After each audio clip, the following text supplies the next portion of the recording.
1 Samuel 2 and 12. 1 Samuel 2 and 12.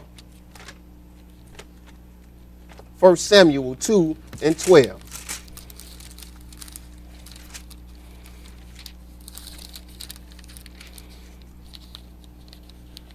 First Samuel 2 and 12.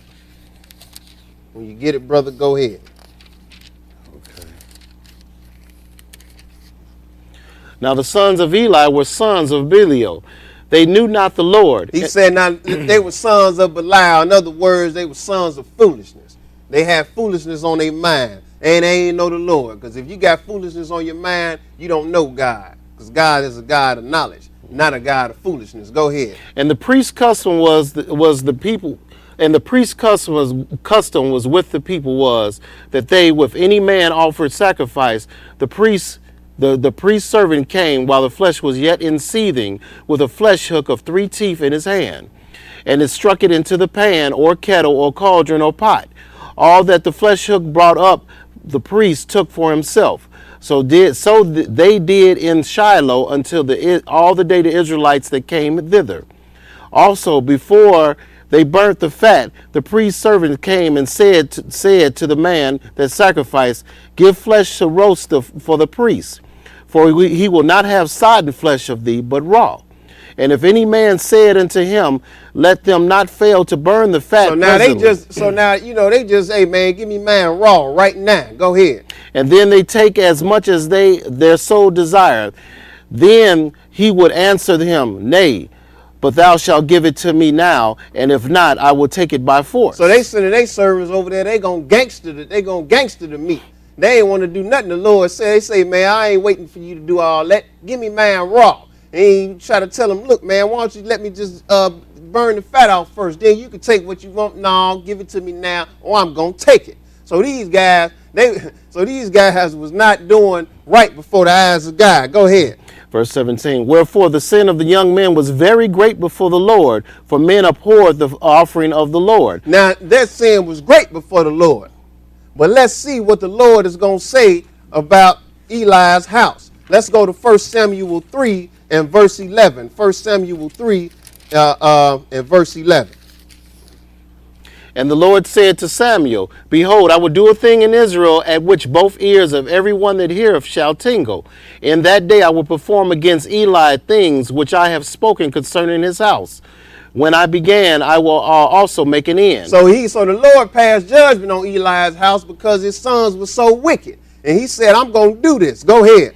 For I have told him that I will judge his house forever for the iniquity which he knoweth, because his sons made themselves vile and restrained them, and he restrained them not. So he made them vile and didn't even restrain them. Go ahead. And therefore I have sworn unto the house of Eli that the iniquity of Eli's house shall not purge with sacrifice nor offer forever. He said they were so wicked. He said his house not going to be purged with sacrifice or offering forever. I mean, ain't no sacrifice or offering going to purge these the great sins that they committed.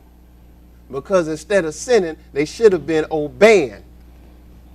Ain't no offering or sacrifice could help them. Now, let's go to Romans 12. Let's go to Romans 12, and we're going to read verse 1. Romans 12 and 1.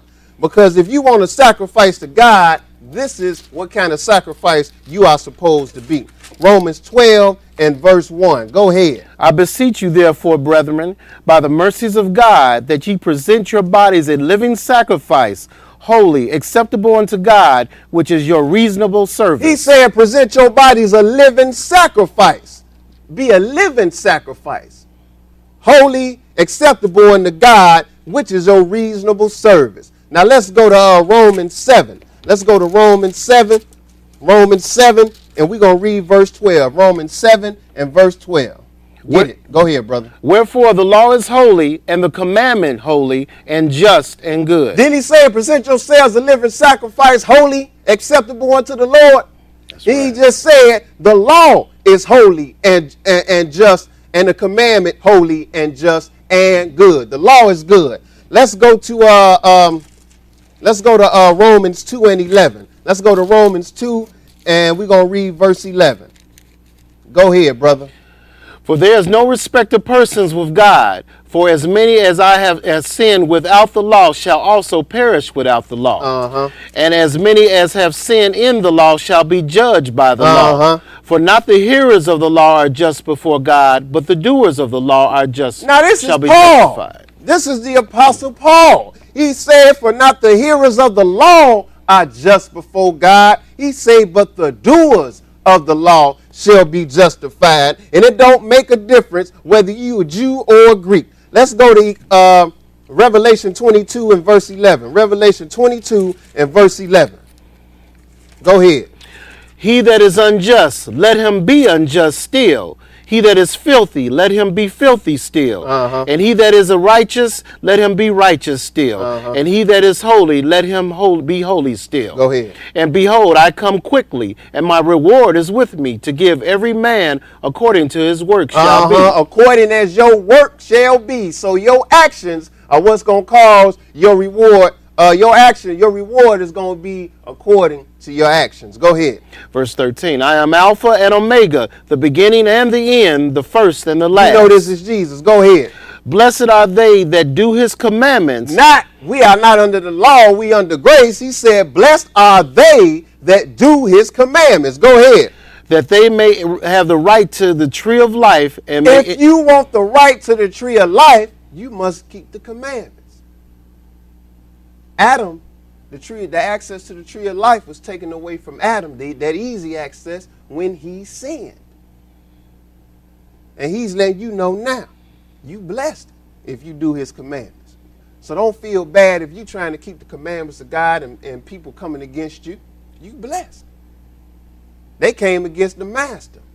So you know what they'll do to you. But you blessed because you're going to have right to that tree of life. Go ahead. And may enter through the gates of the city. But let's see who's without this city. Go ahead, verse 15. For without are dogs and sorcerers and whoremongers and murderers and idolaters and whosoever loveth and make a lie. That is the commandments. You're not supposed to bear false witness, not supposed to kill, not supposed to commit adultery. You're not supposed to make idols and bow down and worship them. And these dogs, these are sodomites and these sorcerers, the Lord told you, do not deal with familiar spirits and all of that. These are the things that is contained in the law. But he said, blessed are they that do his commandments. And if you do these things, you're going to be outside the city, which means you're going to be in the lake of fire. And this is in Revelation 22. So, this is the end of my lesson. The two sets of laws, obedience versus sacrifice. Because of man's disobedience, the Lord instituted a sacrificial law. But what God has always wanted is for you to be obedient to his other law, which is the Ten Commandments or the royal law. So I thank you. I hope somebody got some understanding. Please tune in with us next week, and we'll be bringing you another topic from the Bible. Thank you.